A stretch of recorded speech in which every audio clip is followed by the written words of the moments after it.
नमस्कार, आप देख रहे हैं 7 टीवी भारत। मैं हूं आपके साथ सुशील पांडे। वायरल वीडियो, इंजेक्शन और मौत के बाद सुसाइड नोट। 25 साल की साध्वी प्रेम बाईसा की रहस्यमय मौत का सच क्या है? राजस्थान की युवा साध्वी प्रेम बाईसा की जोधपुर में संदिग्ध मौत ने कई सवाल खड़े कर दिए हैं। मौत से पहले उन्हें लगाया गया इंजेक्शन, 6 महीने पुराना वायरल वीडियो और मौत के 3 घंटे बाद पोस्ट हुआ उनका सुसाइड नोट। ये महज इत्तेफाक है या फिर कोई रची गई साजिश? आइए जानते हैं क्या हुआ होगा। राजस्थान की जानी मानी युवा साध्वी प्रेम बाईसा के कथावाचन और भजन के प्रोग्राम में अक्सर हजारों की भीड़ इकट्ठा होती थी, लेकिन बुधवार 28 जनवरी की शाम एकाएक कुछ ऐसा हुआ कि महज 25 साल की साध्वी प्रेम बाईसा की जोधपुर में रहस्यमयी हालात में मौत हो गई। अपनी मौत से कुछ देर पहले ही उन्हें एक इंजेक्शन लगाया गया था और इसी के बाद उनकी तबीयत कुछ ऐसी बिगड़ी कि फिर वो रिकवर नहीं कर सकी। आसम से बीमार हालत में जब लोग साध्वी को लेकर अस्पताल पहुंचे, तब तक उनकी जान जा चुकी थी। अब साध्वी प्रेम बाईसा की मौत सवालों के घेरे में है। शक जताया जा रहा है कि उनकी मौत सामान्य नहीं है, बल्कि इसके पीछे कोई गहरी साजिश है और साध्वी की मौत को लेकर जताए जा रहे इस शक के पीछे मोटे तौर पर 3 वजहें सामने आती हैं। वजह नंबर 1, मौत के करीब 3 घंटे बाद सोशल मीडिया पर पोस्ट किया गया उनका सुसाइड नोट कैसे पॉसिबल है? वजह नंबर 2, करीब 6 महीने पहले सामने आया साध्वी का एक आपत्तिजनक वीडियो। और वजह नंबर 3, मौत से ठीक पहले साध्वी प्रेम बाईसा को लगाया गया रहस्यमयी इंजेक्शन। फिलहाल साध्वी प्रेम बाईसा की संदिग्ध हालात में हुई मौत पर जोधपुर की बोरानाडा पुलिस ने FIR तो दर्ज कर ली है, लेकिन समझा जा रहा है कि उनकी मौत का राज इन्हीं 3 वजहों के इर्द गिर्द कहीं छुपा है। तो भली चंगी साध्वी के महज 2 दिन पहले मामूली रूप से बीमार पड़ने और फिर एक इंजेक्शन के बाद एकाएक उनकी मौत हो जाने के इस मामले का सच जानने के लिए आपको पूरे वाकये को सिलसिलेवार तरीके से समझने की दरकार है, जिसकी शुरुआत होती है जुलाई 2025 से। 13 जुलाई 2025 का यही वो तारीख थी जब साध्वी प्रेम बाईसा का एक प्राइवेट वीडियो सोशल मीडिया पर वायरल हो गया और इस वीडियो को लेकर तरह तरह के सवाल उठाए जाने लगे। उस वीडियो की तस्वीरों के मंजर के बारे में बताएं तो ये वीडियो जोधपुर के उसी कुटीर आश्रम का बताया जाता है जहां साध्वी प्रेम बाईसा की रिहायश थी। वीडियो की तारीख के मुताबिक ये तस्वीरें करीब 8 जनवरी 2021 की रात 10:22 की हैं। वीडियो में साध्वी एक कमरे में बिस्तर पर लेटी नजर आ रही हैं, जबकि कमरे में आती जाती एक महिला उनसे बातचीत कर रही है। इसी बीच भगवा वस्त्र पहने, सिर पर पगड़ी लगाए एक शख्स सीधे साध्वी के कमरे में पहुंचता है और साध्वी के गालों को छूकर उन्हें पुचकारने लगता है। इसके बाद साध्वी बिस्तर से उठती है और उस आदमी के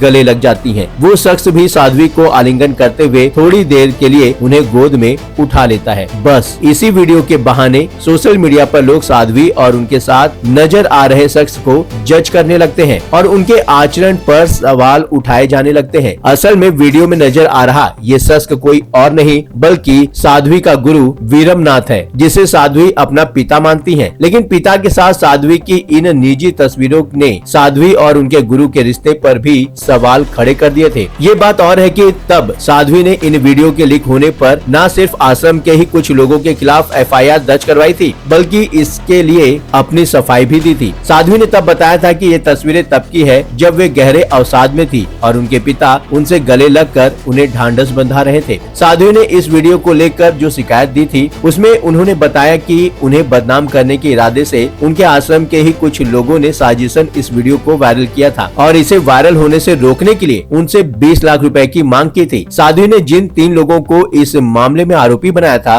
उसमें उनके आश्रम में काम करने वाले जोगाराम, उसकी पत्नी कृष्णा और ड्राइवर रमेश के अलावा 2 और लोग शामिल थे। साध्वी ने तब बताया था कि इन्हीं लोगों ने आश्रम में लगे CCTV कैमरेज की फुटेज चोरी से निकलवाई और उस फुटेज को उन्हें बदनाम करने के इरादे से वायरल कर दिया और ऐसा करने से पहले उनसे अवैध वसूली की कोशिश भी हुई। इस वीडियो के वायरल होने के बाद साध्वी, उनके गुरु वीरमनाथ और आश्रम की साख को बट्टा तो लगा ही, साध्वी के कई असाइनमेंट भी कैंसिल हो गए। इस वीडियो ने उनकी जिंदगी में कितना असर डाला इसका अंदाजा आप बस इसी बात से लगाइए कि साध्वी ने इस वीडियो के सामने आने के बाद कथित तौर पर शंकराचार्य समेत दूसरे बड़े संतों से बात भी की थी और अपनी बेगुनाही साबित करने के लिए अग्नि परीक्षा तक देने की बात की थी, लेकिन ऐसा कुछ हुआ नहीं। और अब साध्वी की मौत के बाद सोशल मीडिया पर पोस्ट किए गए उनके सुसाइड नोट उनकी मौत को साध्वी के इसी वायरल वीडियो से जोड़कर रख दिया है। अब इससे पहले कि हम और आगे बढ़े, साध्वी प्रेम बाईसा के इंस्टाग्राम पर पोस्ट किए गए उनके सुसाइड नोट के बारे में आपको बताते हैं, जिसने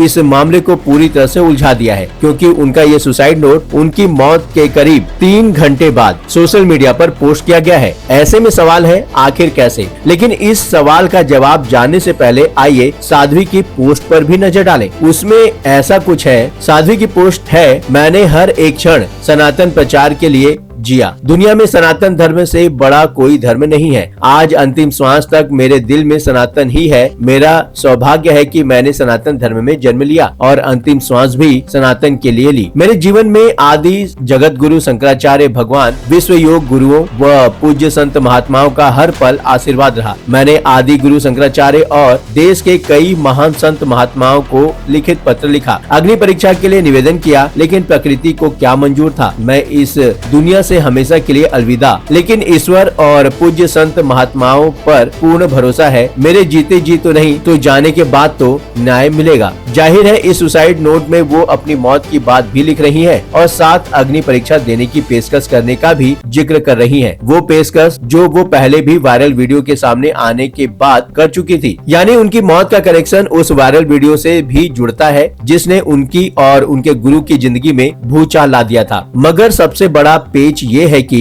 उनकी मौत शाम करीब 5 बजे के आसपास हुई और इंस्टाग्राम पर ये पोस्ट रात करीब 9:30 बजे किया गया। ऐसे में सवाल ये उठता है कि क्या ये वाकई उनका सुसाइड नोट है या फिर किसी ने मामले को उलझाने के लिए उनकी मौत के बाद इसे सोशल मीडिया में पोस्ट किया है। साध्वी प्रेम बाईसा की मौत को लेकर जो जानकारी सामने आई है उसके मुताबिक वो पिछले 2 दिनों से बीमार चल रही थी और उन्होंने बुधवार की शाम को आश्रम में ही एक कंपाउंडर को बुलाकर एक इंजेक्शन लगवाया था, लेकिन इस इंजेक्शन के बाद ही उनकी तबीयत और ज्यादा बिगड़ गई और उनके हाथ पांव ढीले पड़ गए, जिसके बाद उनके गुरु वीरम राम और आश्रम के सेवादार उन्हें लेकर एक प्राइवेट अस्पताल पहुंचे, लेकिन डॉक्टरों ने उन्हें ब्रॉड डेड यानी मुर्दा करार दिया। अभी मौत से पहले उन्हें लगाए गए उस इंजेक्शन की बात होती है। इससे पहले ही साध्वी का तथाकथित सुसाइड नोट सामने आ गया। ऐसे में सवाल उठने लगे कि क्या ये सुसाइड नोट वाकई साध्वी ने लिखा था, जिसे उन्होंने रात 9:30 बजे के लिए शेड्यूल कर दिया था, या फिर उनकी जान लेकर किसी ने इसे सुसाइड बताने के लिए उनके सोशल मीडिया हैंडल से खुद ही इसे पोस्ट कर दिया। जाहिर है फिलहाल पुलिस को इसी सच का पता लगाना है। फिलहाल शक के घेरे में साध्वी को इंजेक्शन लगाने वाला शख्स भी है और इंजेक्शन के जरिए दी गई दवाई भी। पुलिस ने साध्वी के शव को कब्जे में लेकर उनका पोस्टमार्टम करवाया है। उम्मीद की जाती है कि पोस्टमार्टम रिपोर्ट के सामने आने के बाद मौत की असली वजह भी साफ होगी। ये पता चल जाएगा कि साध्वी को इंजेक्शन के जरिए जानबूझकर कोई जहरीली दवा दी गई या फिर बीमारी के दौरान दी गई कोई दवा रिएक्शन कर गई। जिस तरह से साध्वी का सुसाइड नोट सामने आया है उसे देखकर शक ये भी है कि कहीं साध्वी ने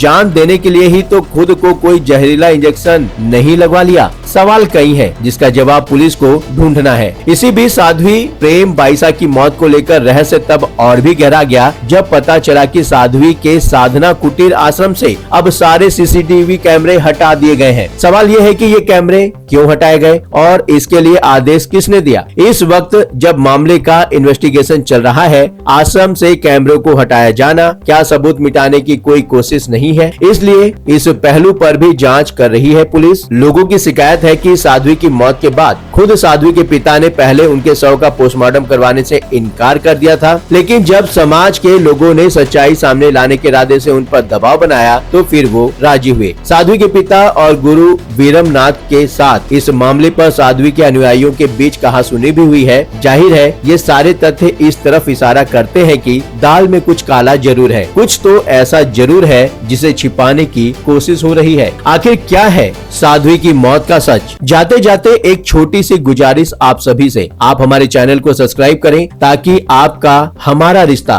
और थोड़ा मजबूत हो जाए। फिलहाल इस विषय को लेकर आप क्या सोचते हैं? जो भी सोच रहे हैं कमेंट सेक्शन में जरूर लिखिए और नोटिफिकेशन के लिए बेल आइकन को दबाना बिल्कुल न भूलें। लगातार खबरों के लिए बने रहिए 7 टीवी भारत के साथ।